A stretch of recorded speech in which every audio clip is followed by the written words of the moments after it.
मग समजते कोणी स्वतःला? तुझ्या सामानाला कचरा म्हणते ती?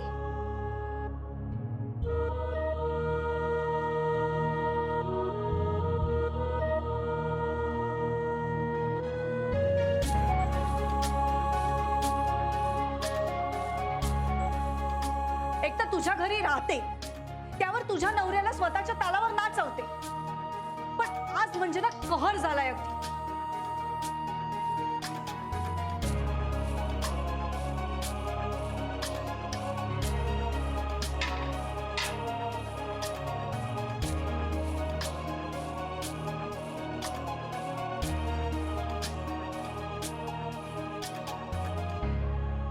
रेवती,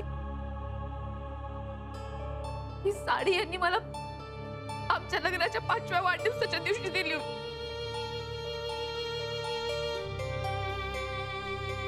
बरोबर आहे त्यांचं. आता काही राहिलंच नाही तर.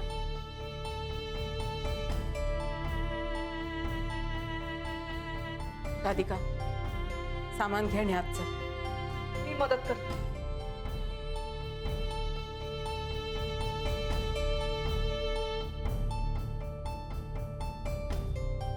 हा टिफिन बॉक्स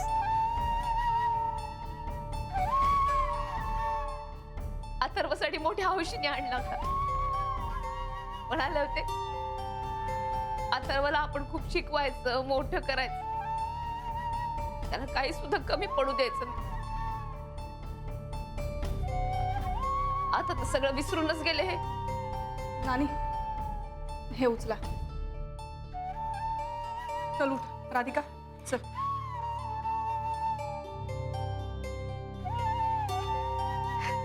रेवती, हा स्वेटर मी माझ्या हाताने विणला होता यांच्यासाठी. प्रत्येक थंडीत हाच तर स्वेटर वापरायचे. राधिका, स्टॉप दिस. तुला इतका त्रास होतोय, पण त्याला काही आहे का त्याचं? रेवती, नको गो ओरडूस तिच्यावर. तिची परिस्थिती फार कठीण आहे. मन खंबीर करते खरी ती, पण पुन्हा असा आघात होतो की कोसळून पडते. अहो पण बरोबर आहे तुझं म्हणणं, पण तिच्यासाठी जीवाची घालमेल होते ग. हसून साजरं करते सगळं, पण एकटी असली की रडत बसते. कळत नाही का मला? चल बाळा, तुझ्या सगळ्या आठवणी घेऊन आज जाऊया आपण. चल.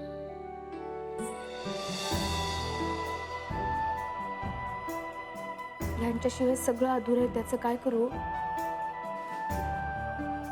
यांना कसं सोडव तिच्या तावडीतून? या आठवणीत अथर्व, मी आणि हे आमचं तिघांचं असं एक जग होत.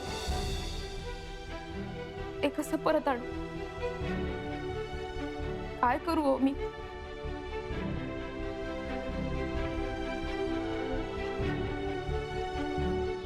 तिच्यामुळे मला त्रास होतो, तिच्यामुळे तुलाही त्रास होतो. कळत नाही का मला? सकाळपासून मी आंघोळ पण नाही केली आहे, याच कपड्यात फिरते. बरं, मग आता आंघोळ करून घे ना. चिडचिड कशाला करतेस? जा बरं प्लीज. हो, करणारच आहे. तुझ्या बायकोच्या नावानेच आंघोळ करते आता.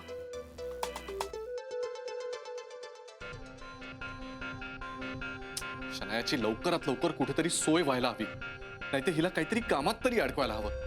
नाहीतर हे इश्यू आता रोज होत राहणार. राधिका काही ऐकण्याच्या मनस्थितीत नाही आणि शनाया काही समजून घेणार नाही. शा. हेलो, हाँ यस. यस क्या? मैं कपूर बोल रहा हूँ गुरुनाथ. मेरा नंबर भी सेव नहीं है तुम्हारे फोन में. कपूर सर. जी जी नहीं, सॉरी मैंने नंबर नहीं देखा आपका. नहीं वो क्या हुआ, मैंने ऐसे ही उठा लिया ना फोन, तो ध्यान नहीं गया. ये सर बोलिए, कुछ खास बात? हाँ, बहुत ही खास बात है.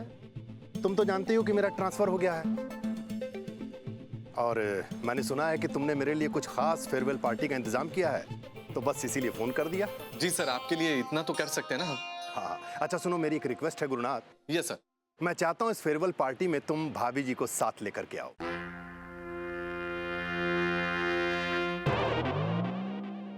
और हाँ, उनसे कहना कि मेरे लिए अपने हाथ की एक अच्छी सी डिश बना करके लेके आए। हाँ हाँ, वो तो क्या वो तो? क्या फिर से वो मायके चली गई? नहीं सर, ऐसी कोई बात नहीं है। तुम एक काम करो, भाभी जी से मेरी बात कराओ। मुझे पता है भाभी जी मेरी बात को बिल्कुल नहीं टालेंगी। सर मी सांगतो ना तिला, ती जरा कामात आहे, ती आली की मी कळवतो ना. हा त्या गिझरचं अजूनही काही कळत नाही. कपूर सर आहे. ये पीछे से शायद भाभी जी की आवाज आई है। ऐसा करो, तुम भाभी जी को फोन दो, मैं खुद बात करूंगा। नाही यार, तू पण ना आत्ताच बोलायचं होतं.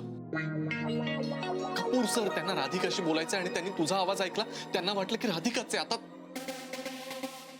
हा एक सेकंड ना सर, एक सेकंड दे राव. हाँ, प्लीज राधिका म्हणून ऍटलीस्ट हॅलो तरी म्हण. ई राधिका, मी सॉरी नाही. प्लीज प्लीज बोल. नको ना. Hello sir. भाभी जी कैसी हैं आप? हाँ, मी मजेत राहिली. गुड.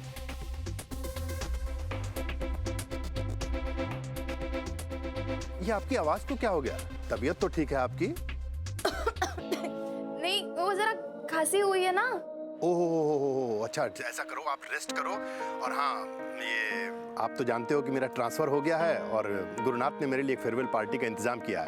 तो मैं चाहता हूँ कि आप उस पार्टी में जरूर आएं और अपने हाथ की एक डिश बना के मेरे लिए आएं। मुझे अच्छा लगेगा। फंक्शन है?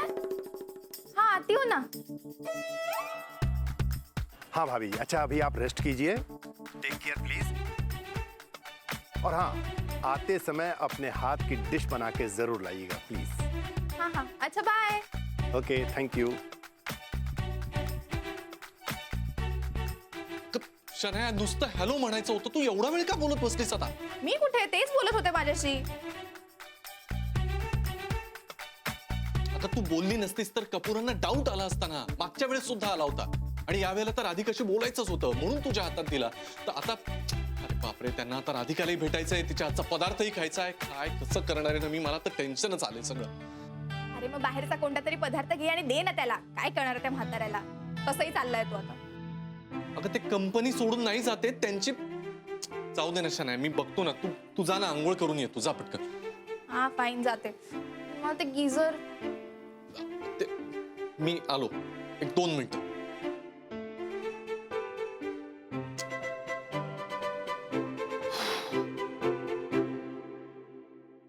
ते सगळं बघून ना माझी तळपायाची आग मस्तकात गेली.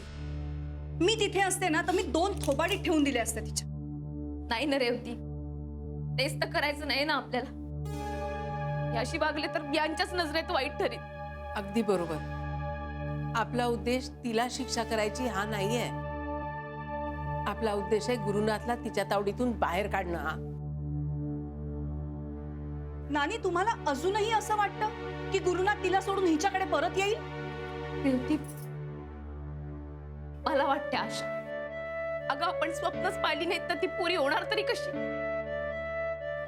मला दिसून राहिली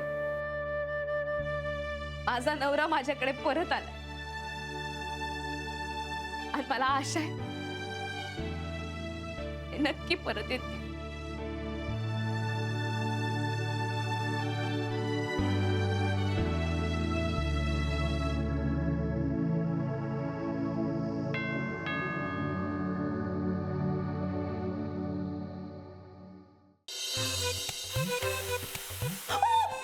काहीतरी चुकलंय बहुतेक. नानीजी, सांबार फार नाही बाद जायचा, लगेच बंद करून टाकायचा, नाही तर जळत होतो.